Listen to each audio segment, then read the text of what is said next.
guys, welcome back to Eliza's Bookshelf. Today I want to go over some ways you can keep reading books without breaking the bank.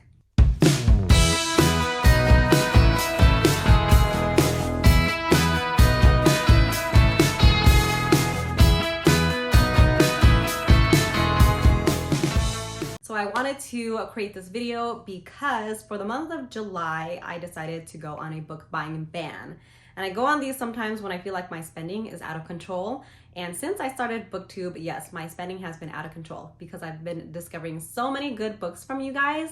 And I actually gave myself a book spending budget, but I found myself thinking, you know, I have this budget and I'm not at that budget point yet. Let me spend some more. So yes, the month of July, I was like, spending is going out of control. I have my wedding to plan. I have a family vacation coming up. There's a water leak in the house. We have so much to spend that I wanted to cut down on my book spending. And I'm still able to read a lot of books. So here are some tips and tricks for how to read without spending money. Number one, read the books that you have. That's right, I'm calling out every one of us on BookTube or Bookstagram who likely has unread books. Not everyone, I'm sure, but I do know a lot of people have my problem where book collecting, book buying, book hoarding is its own hobby outside of reading. So just to give you an example, this blue shelf, let's see how many books that I've read. 2, 4, 5, 6, 8. 9 books on that blue shelf. I've only read 9. So just to give you an example, that's how many books that, you know, I have a lot of books that still need to be read. So I've been reading a lot of my backlist books, a lot of books that I have already. And that's how I'm able to not spend and still read. Number 2, Libby. Libby is this cool app. I'm sure a lot of people have heard of it already, but if you haven't, Libby is an app that you can get on your phone or wherever. I think it's just on your phone. But it's an app that you can connect it to your library card, and so you can borrow ebooks, you can borrow audiobooks, and I really like it because it's free.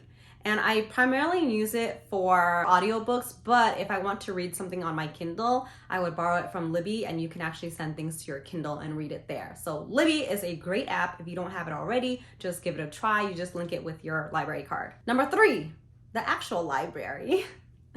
So the library that I go to, I really like it. I just haven't gone to it much because when I do go, it's just with my kids and they have their own section. But I haven't gone there actually for my own, browsing. I should. But library is a great way to get books for free and just, it makes you read them in a certain time and then return them. So it keeps you up on your TBR too. I know a lot of my friends like to go to library and I love seeing their library hauls. So that is number 3. Number 4 is little free libraries. I actually wanted to put up a little free library in front of my house too, but damn HOA doesn't let us do certain things that are fun. But little free libraries are little like posts and things that people put up in their neighborhood if they apply and are able to do it. It's just like a little container with their books that they put in, and then people can come and exchange books for something that they see.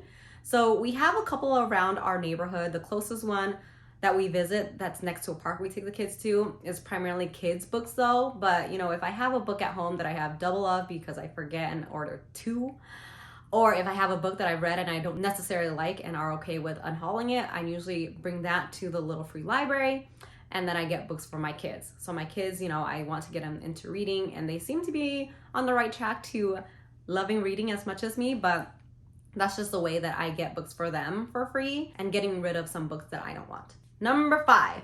So just look at your credit cards and things like that, or charge cards, because my husband actually found out that with our Amex card, we actually get free audiobook credits monthly. And it piled up so much that at one time I was like, we have 5 credits that we're not using. Give me some. So that's another way to read things for free or get audiobooks for free. Just figure out if you're getting perks from either your job or your credit cards and things like that don't necessarily know. Because I know Bank of America does some things like that too. Number 6, and this has been my favorite recently because I've been able to get new or new release books, NetGalley. So I signed up for NetGalley years ago, but I stopped using it as much because I could never keep up with the books that I got, and I would give reviews very late and I felt so bad. So I stopped using it.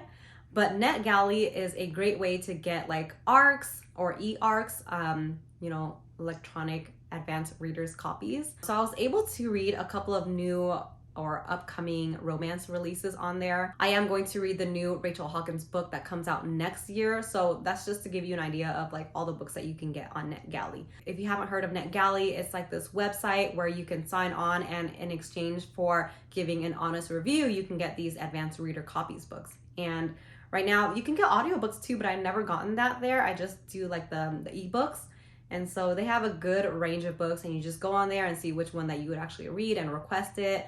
And, you know, based on your profile, because you do set up a profile, they ask you where you do your reviews and things like that. Based on your profile, they'll approve that e-arc or not. But yeah, so I've been getting a lot of free reads from there, and I like it because it's just reads for like upcoming releases and new releases and those type of books. Those are the things that I've been doing to be able to read and not having to spend much.